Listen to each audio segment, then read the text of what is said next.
Сәлеметсіздер ме оқушылар? Біздің бүгінгі тақырыбымыз жол жүру ережелері қашан пайда болды? Оқу мақсаты оқылым және тыңдалым материалдары бойынша негізгі ақпаратты сақтай отырып, жинақы мәтін жазу.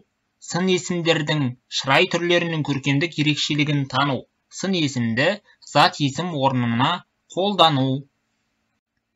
Оқушылар, төмендегі сұрақтарға жауап беріңіздер. Жолда жүру ережелерінің тарихы туралы не білесіздер? Қазақстан Республикасында жолда жүру ережелері қашан қабылданған?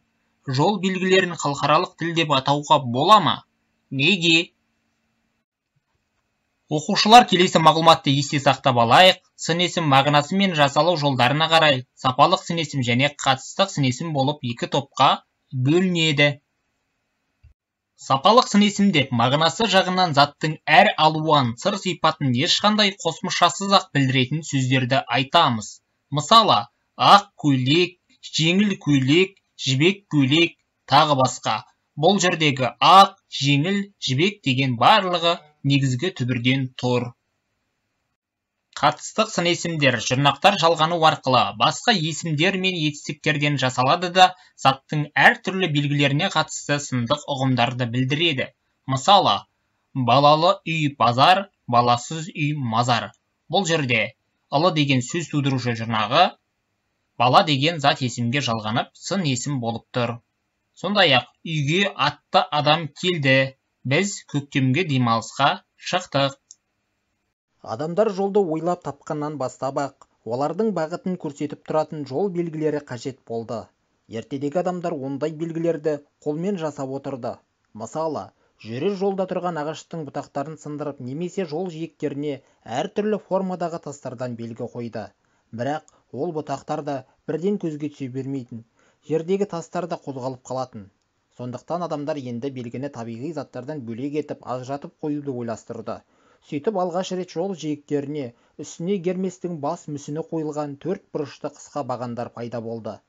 Ал біздің заманымызға дейінгі 5 ғасырдан бастап әртүрлі шығарма кейіпкерлерінің, мемлекет қайраткерлерінің, философтардың бас мүсіні қойылған тас бағандар көбейді. Кейін жазу пайда болғаннан кейін сол бағандарға маңындағы елді мекендердің аттарын қоса жазылатын болды. Жол белгілерінің дұрыс жүйесі біздің заманымызға дейінгі 3 ғасырда ежелгі Римде жасалды. Кейін мұндай белгі әлемнің елдеріне түгел тарай бастады.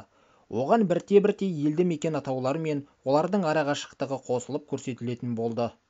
Қала тұрғындары көбейген сайын олардың жүріп тұруы қиындай бастады. Серуен саяхат аумағы кеңейді.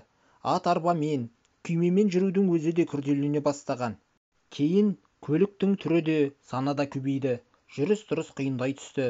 Соған орай жолда жүру ережелерінің талаптары да өзгеріп қатаңдана берді. Біздің елде алғашқы жол ережелері 1931 жылы Алматы қаласында қабылданды. Автокөліктер жолы сан қилы, толассыз, тоқтаусыз жүріп жатқан жүргізушілер бір елдің, бір ұлттың адамдары емес қой. Олар өзара бірін-бірі қалай түсінеді? Міне, жолдағы жүргізушілерге көмекке келетін, жүріс-тұрысына бағыт сілтейтін жол белгілері. Кез келген елден сапарға шыққан жүргізушілер жол белгілерін көріп, қандай бағытта қалай жүру керектігін біледі. Адаспайды. Жүрген жердің тілін білудің қажеті жоқ. Жол белгілері халықаралық тіл болғандықтан, оның суретіне қарап, өз бағытыңды тауып аласың.